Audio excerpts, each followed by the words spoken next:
皆さんこんにちは、大川祐介です。今日はですね、皆さんのポケットに入っているこのスマートフォンで、おすすめのアプリケーションを、今まで僕がたくさんね、撮影編集してきたわけなんですけれども、僕の経験を活かして皆さんにおすすめするアプリケーションをご説明したいと思います。で、これがおすすめですっていうわけじゃなくて、僕が今まで使ってきたアプリケーションでどのような特徴があって、どのような機能があるのかってところをまとめてお話ししますので、最後までご覧いただけたらと思います。でですね、このアプリケーションって言っても、撮影と編集、これ両方あるんですよ。で、この撮影に特化したアプリケーションと編集に特化したアプリケーションって全然違いますので、撮影編、編集編というところで、僕がね、計8つですね。8つのアプリケーションをご説明させていただきます。それでは行きましょう。まずはですね、撮影編からいきたいと思います。はい。撮影だけでも本当にね、iPhone のアプリケーションってたくさんありまして、で、僕もいっぱい使ってきたんですけど、今回は4つまとめたので、それをご説明したいと思います。まず1つ目ですね。どれからいこう？ OK。フィルミックプロからいきたいと思います。で、このフィルミックプロって思い入れが強くて、僕の YouTube チャンネルで紹介した初めてのアプリケーション。iPhone 撮影アプリケーションなんですけれども、このフィルミックプロめっちゃおすすめです。ただね、価格が15ドルですね。なので、1回購入するのに1500円ぐらいかかるのと、で、後ほどしっかりお話しするログ撮影って呼ばれるものが追加でまた購入しなきゃいけないので、実質2000何百円も、iPhone で撮影するのにお金をかけなきゃいけないんですね。で、そういう入り口のちょっとね、欠点があるんですけれども、フィルミックプロのアプリケーションはもう本当にね、めちゃくちゃ洗練されてます。というのは、色温度って呼ばれる、本当に青くしたりね、暖かくしたりとか、そういった、ホワイトバランスを調整できたりとか、シャッタースピードとか F 値とか ISO 感度とかね、本当にすべて至るところまで、調整することができます。なので、本当に iPhone でシネマティックな動画撮影をするってなったら、まずこのフィルミックプロが一番選択肢に入るのかなってのを個人的に思っております。で、僕もこの最初スマートフォンでかっこいい動画を撮るってなったらフィルミックプロしか選択肢がなかったので、これを使用させていただきました。で、重要なポイントがですね、このログ撮影って呼ばれるものなんですけど、僕の動画をね、見ている方はだいぶ分かってると思うんですけど、この色をね、フラットにして、色素を抜いている状態なんですね。そうすると、自分の世界観を後の編集で入れやすくなるというところで、ログ撮影を結構僕のね、チャンネルでは推奨しているわけなんですけれども、そういったスマートフォンでもハイレベルなこのログ撮影ってものがこのフィルミックプロではできるんですよね。なので、まずこちらはね、間違いないと思うんですけれども、ちょっと比較するようで申し訳ないんですけど、次にご紹介するアプリケーションがモーメントと呼ばれる、スマホアプリです。で、モーメントといえば、このスマートフォンのケースとレンズを提供している会社で、本当にそのかっこよくておしゃれなね、サンフランシスコの会社なんですけれども、そのモーメントさんが提供するアプリケーションですね。で、このアプリケーションは、フィルミックプロよりも安くて使い勝手いいです。これ断言してしまうとちょっと申し訳ないんですけれども、モーメントって最初の購入するので約700円、800円ぐらいですね。で、これ1回払えばもう中で課金するものってほとんどないので、ログ撮影も収納されております。なので、フィルミックプロは2000何百円かけてログ撮影を可能にしたにもかかわらず、モーメントでは800円ぐらいでログ撮影も入っている。で、かつ、シャッタースピード、F 値、ISO 感度とか全て調整できる機能が整っております。かつね、や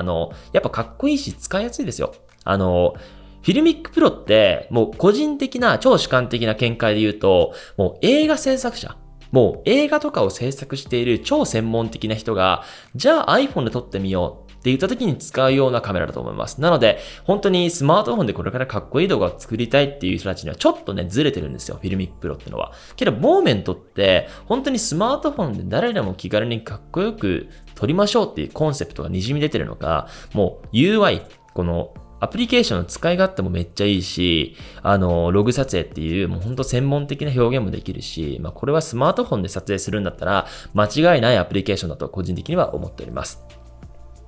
はい。で、次にね、この、基本的にスマートフォンで撮影するんだったらこのアプリがいいと思うんですけれども、それだけじゃなくてですね、シンプルにシネマティックな表現ができれば、動画表現としては完璧かと言われたらそうじゃなくて、やっぱり遊び心が大事だと思うんですよね。そういった観点で言うと、このフィルミックプロさんから派生して出ているダブルテイクというものがあります。で、このダブルテイクって面白くてですね、この外側の景色を撮りながら自撮りできるっていうこの2つのカメラあるじゃないですか。2つのカメラを同時に収録することで、またね、遊び心あふれる面白い表現になるということで、この表現もね、めっちゃ面白いですよ。ちょっと一回撮ってみましょうか。はい。こんな感じでですね、A にワイド、ウルトラワイドを選んで、このセルフィーを B に選ぶみたいな感じで、こうするとですね、こんな感じで、自撮りをこうやってしながらも外側を映すことができるっていう。こういった表現がこのダブルテイクではできるので、こういったちょっとね、先ほどのフィルミックプロとかモーメントアプリではできなかったような表現をね、こちらのアプリケーションで使うってことも、可能になっております。でね、ダブルテイクってものはフィルミックプロから出ているアプリケーションなんですよね。ただ次ね、モーメントから出ているレトロっていうアプリケーションもあるんですね。で、僕ね、最近 YouTube アイスランドに行ってる時に撮ったんですけど、フィルム風な加工が気軽に撮れるっていう本当に素晴らしいアプリだと思います。スマートフォンで本来撮れないようなこのフィルム風な加工をして、で、編集に挑むってところはすごく大事ですね。この編集と撮影ってのはもう一貫しているものなので、撮影でいかに遊び心あふれるような表現ができるかによって、編集っていうものは左右されてくるので、今ね、お伝えした、フィルミックプロ、モーメント、レトロ、ダブルテイク、この4つのアプリケーションを使用して、ご自身で本当に好きなね、動画表現をしていただけたらと思います。でね、このアプリケーション、この4つには入っていないんですけれども、もう忘れてはいけないのが、iPhone の純正アプリです。はい。これは普段みんなが使っているこのカメラですね。本当にこれだけでも全然いいですよ。てかこっちの方が簡単ですね。僕も長年撮影してきたんですけど、わざわざアプリケーション立ち上げて、設定を変更して収録するって正直めちゃくちゃめんどくさいんですよ。なので、この iPhone の良さってものはすぐにシャッターチャンスを逃さずに撮れるってことなんで、そういう意味ではこういうね、純正のアプリケーションをこうやってタップしたら動画撮影できちゃうっていう、このシームレスさは他のアプリケーションには勝てない、唯一無二なのかなと思っていますので、そういったね、課金したアプリケーションが使いたくねえよって方は、ぜひこの純正のアプリケーションでも全然満足していただけます。次にですね、iPhone で撮影した次はですね、iPhone で編集する必要があります。で、この編集のアプリケーション4つご説明していきたいと思います。まず1つ目ですね、クイックです。これは GoPro さんが提供するアプリケーションでして、何がいいかってのは自動編集です。で、僕先ほどね、自動編集したので、それご覧ください。どうぞ。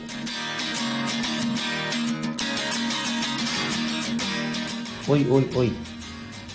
おいおいおい。はい。すいません。ちょっと、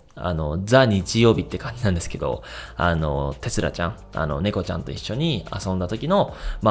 写真とか動画を気軽に編集してくれたんですけれども、これの一番の良さって、編集技術がなくても、なんかいい感じの動画を作ってくれるっていう。これも無料ですよ、アプリケーション。なので、俺ね、この気軽に、いつも仕事とかでがっつり編集してるじゃないですか。なので、本当に気軽に編集して出したいっていう時は、もうこのクイックで決まりだなって個人的には思っていますので、無料だし、もう動画編集わかんない、撮影だけおしゃれにして、あとお願いしたいっていう方は、このクイックってアプリケーション使ってみてください。最高ですよ。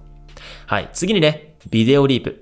はい。これはね、僕先日セブンに行ってる時にレビューさせていただいたんですけど、正直ね、本当に機能的な部分とか、細かなところを詰めるってなると、このビデオリープはもうかなりレベル高いのかなって思っております。ただね、最初にこの手の出すアプリケーションとしては、ちょっと難しいのかなって思ってます。個人的にはね。で、次に紹介するのがインショットっていう僕が前々から使ってる iPhone アプリケーションなんですけど、それはね、無料なんですよ。なので、機能的な部分を見ても、このビデオリープとインショットを比較するんだったら、インショットの方がもしかすると優位かもしれないですね。けど、インショットではできないような細かな機能が、例えばこの描画モード、スクリーンとか、ちょっとこのレイヤー重ねて細かくいじったりするのは、インショットではできないので、このビデオリープっていうものは、もう動画クリエイター、専門的な動画クリエイターが編集をするってなったら、このビデオリープかなと思ってます。ただね、この iPhone だけで気軽に SNS に投稿したいっていう、未経験の方は、まずインショットとかクイックを使うのがおすすめです。はい。で、Adobe Premiere Rush って呼ばれる、僕が先日 Adobe Max で登壇した時にも解説させていただいたこの素晴らしいアプリケーションがあるんですけれども、このアプリケーションは唯一ですね、撮影と編集が同時にできるアプリケーションになってます。で、そんなカメラってのは、もう今まで紹介したアプリケーションで唯一 Adobe Rush だけなんですよね。なので、本当にこの一貫してアプリケーションで完結したいという方は、この Adobe Rush をお勧めしますし、ただ、無料開放してるんですけど、ちょっと制限があるので、やっぱりこの、ある程度ね、しっかり課金して使うっていう、最初の壁が少しあるんですけれども、専門的にやるんだったらおすすめですし、この Adobe っていうこのクラウドがあるので、データを共有できると。なので PC で編集して、そのまま Adobe Rush でスマートフォンで編集したりとか、そういったシームレスな編集が可能になっていますので、ちょっとね、クラウドとか、レイヤー重ねるとか、もちろん、プロからしたら、もう盛りだくさんのアプリケーションなんですけど、未経験の方からすると、若干難しさがあるので、この動画を見ている未経験の方におすすめするのであれば、最初にお話した GoPro の Quick っていうアプリケーションと InShot っていうアプリが一番いいのかな。で、僕みたいな動画クリエイターがスマートフォンでかっこよく編集したいんだったら、ビデオリープと Adobe Premiere Rush をおすすめしたいと思います。そんな感じでですね、今簡単にというかざっくりと僕が今まで使ってきたアプリケーションの中で、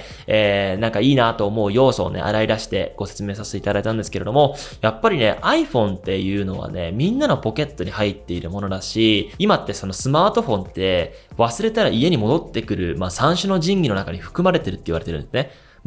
鍵と、あと財布と、スマートフォンですね。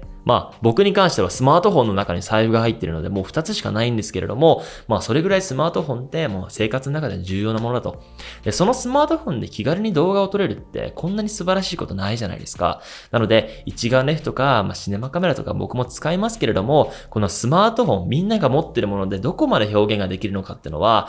今後ね、どんどん追求していきたい部分だと思っていますので、引き続きね、このチャンネルを楽しんでいただけたらと思います。でね、感想等ある方はコメントいただきたいのと、この動画いいと思ったらグッドボタンお願いいたします。はい。じゃあそんな感じでね、今日の動画はもう以上となります。皆さん iPhone 動画頑張ってください。さよなら。